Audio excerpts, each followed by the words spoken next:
Bismillahirrahmanirrahim. Alhamdulillah wassalatu wassalamu ala Rasulillah. Amma ba'd. Kita perlu memahami dan mentadaburi Al-Qur'anul Karim.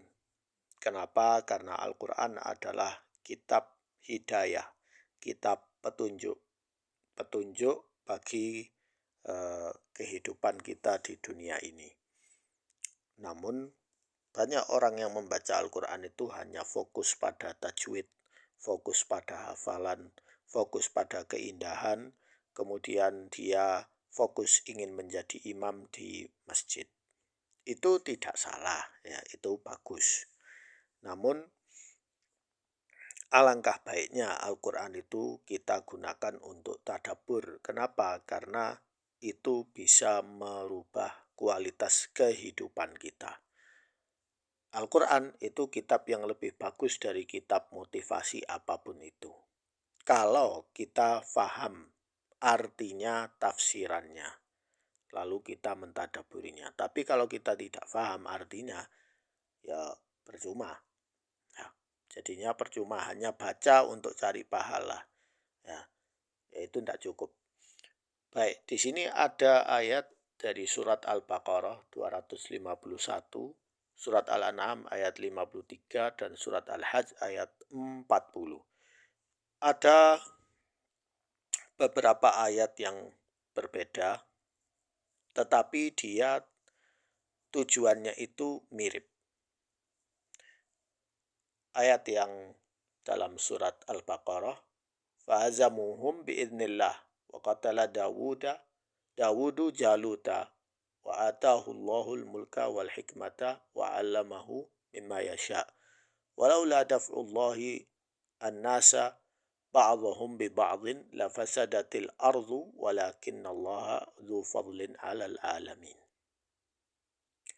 Jadi ini menceritakan bahwa Nabi Daud yang masih anak-anak, yang masih kecil itu, masih muda ya, remaja menurut riwayat, usianya masih remaja waktu itu.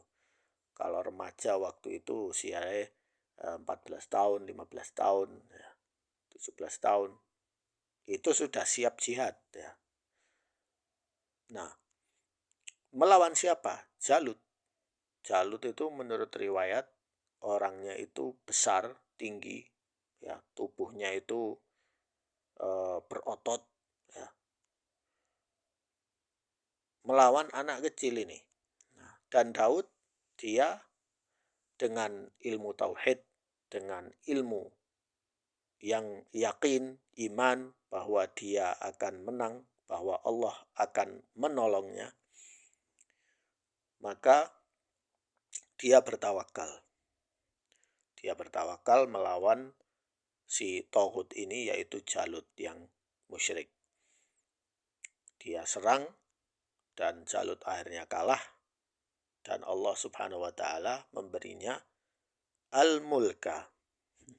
Maka dari itu banyak orang-orang yang bilang bahwa sistem kerajaan itu sistem yang zalim. Padahal kerajaan itu tidak ada urusan, ya. Kerajaan adalah sistem, ya. Yang zalim itu orangnya, yang soleh itu ya orangnya, ya. Wal hikmata yaitu kebijaksanaan. Wa'allamahu berarti Allah lah yang memberi beliau ilmu, yaitu wahyu, ya, kitab Zabur sebagai petunjuk bagi Bani Israel pengikutnya. Kemudian kalau bukan karena Allah itu mengutus mereka untuk saling berperang, ya, ba'dhum bi ba'd. Jadi yang tugas jihad itu bukan untuk semua orang, buat orang-orang yang memang siap untuk berjihad, orang-orang yang siap untuk membela agama Allah. Kalau Allah itu tidak mengutus mereka, perlawanan antara kebaikan dengan keburukan terjadi, maka orang buruk akan semakin banyak di bumi ini dan bumi ini bisa tambah rusak. Nah, seperti itu. Ada amar ma'ruf, ada nahi mungkar, ya. Ada ittiba'us sunnah, ada ittiba'ul bid'ah. Dan perlawanan ini akan terus terjadi sampai hari kiamat. Kemudian ayat yang berikutnya di dalam surat Al-An'am, wa kadzalika fatanna ba'dhum bi ba'dhin liyaqulu ahaula'i mannallahu alaihim min bainina alaihissallahu bi'alama bisyakirin. Jadi Allah Subhanahu wa taala memberikan fitnah atau ujian satu dengan yang lain, sebagian dengan sebagian yang lain. Sehingga Allah ingin tahu siapa orang-orang yang bersyukur. Pasti orang-orang yang membela sunnah itu dibenci. Pasti dituduh nasibi, dituduh wahabi, dituduh tidak cinta ahlul bait, ya. Kemudian dituduh dengan tuduhan-tuduhan yang seperti yang sudah Allah firmankan, fatanna, pasti ada ujian, pasti diberi kayak semacam bala seperti ini, ya. Supaya Allah ingin tahu siapa yang serius benar-benar beriman, bersyukur, ya. Atau orang miskin bisa sabar apa tidak, orang kaya bisa sabar atau tidak, ya. Jadi seperti itu, ada orang miskin, ada orang kaya, ada ahlus sunnah, ada ahlul bid'ah, ya, ahlut tasannun, ahlut tasyayyu, ya. Ada partai yang pro rakyat, ada partai yang tidak pro rakyat, ya. Nah, jadi seperti itu. Kemudian yang berikutnya surat Al-Hajj, alladzina akhraju min diyarihim bighairi haq, yaitu orang-orang yang keluar atau terusir dari kotanya, illa ayyaqulu rabbunallah, hanya karena mereka menyembah Allah. Walaula daf'ullahi nasa ba'dahum bi ba'd, kalau bukan karena perjuangan, ya, pembelaan, perlawanan antara satu dengan yang lain, ya, sebagian dari dengan sebagian yang lain, lahuddimat sawami'u wa biya'un wa salawatu wa masajidu yudhkaru fiha smullahi katsira. Jadi sawami' wa biya'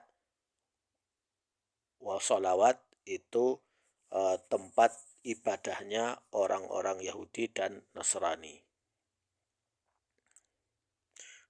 Wa masajid tempat ibadahnya orang-orang Muslim, yang di situ dizikir, diingat nama Allah. Wala yansurannallahu man yansuruhu innallaha laqawiyyun aziz. Maksudnya apa? Maksudnya agama Islam, agama Yahudi, Nasrani, ya. Walaupun mereka itu bukan non-muslim, maka di dalam syariat Islam mereka diberi hak, diberi perlindungan. Nah, ketika mereka ini dizolimi, maka harus ada keadilan, ya. Bukan malah seperti yang terjadi sekarang ini, ya. Ada orang membangun gereja dimusuhi, terus dipalang, dihalang-halangi, ya. Padahal di Indonesia sudah diberi mereka melaksanakan syariat agama mereka, ya, dan dilindungi oleh undang-undang, ya. Dan di dalam Islam mereka diberi toleransi, ya, toleransi, ya, asal mereka tidak mengganggu syariat agama yang lain, ya, maka tidak masalah, ya. Tapi kalau mereka orang-orang yang jahil dibiarkan, maka mereka akan merusak, ya. Mereka skala rusaknya akan lebih besar, ya. Karena ayat ini turun karena waktu itu umat Islam masih dalam masa dakwah, sehingga mereka tidak bentrok langsung dengan orang-orang Yahudi dan Nasrani. Begitu juga setelah Fathul Makkah, ya, setelah Fathul Makkah mereka juga tidak anti dengan orang Nasrani Yahudi, yaitu menghapus atau melarang ajaran mereka, tidak, ya. Tetapi membiarkan mereka karena mereka masih berada di usul syariat mereka itu ahlul kitab, ya, ahlul kitab, ya. Walaupun ahlul kitab yang sudah menyeleweng ya dari wahyu yang sebenarnya. Namun mereka punya hak, yaitu kebebasan untuk melaksanakan ibadah. Nah, orang-orang musyrik tidak suka hal seperti ini. Jadi mereka akan membuat fitnah, membuat masalah, ya.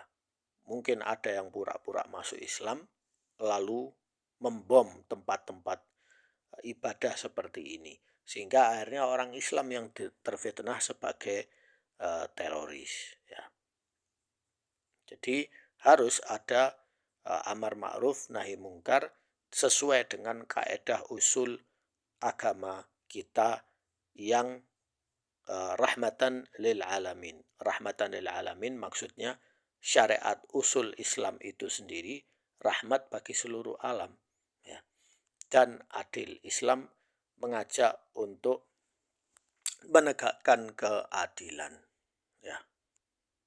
Dan para salafus soleh ketika mereka menguasai Mesir, mereka tidak membubarkan gereja di sana.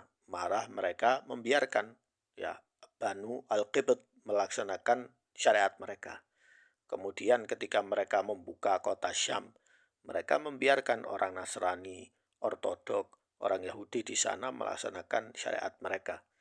Kemudian ketika mereka masuk Irak, ketika mereka berdakwah di Yaman, ya, seperti itu. Nah, itulah agama Islam yang hanif. Namun harus amar ma'ruf nahi mungkar itu harus tetap ada. Harus tetap ada supaya terjadi keseimbangan di alam ini. Jika hanya amar ma'ruf tapi tidak berani nahi mungkar, membiarkan kemungkaran terjadi di sekitar kita, maka yang terjadi adalah kerusakan skala besar atau skala yang lebih besar dan meluas. Sekian dari saya, semoga bermanfaat.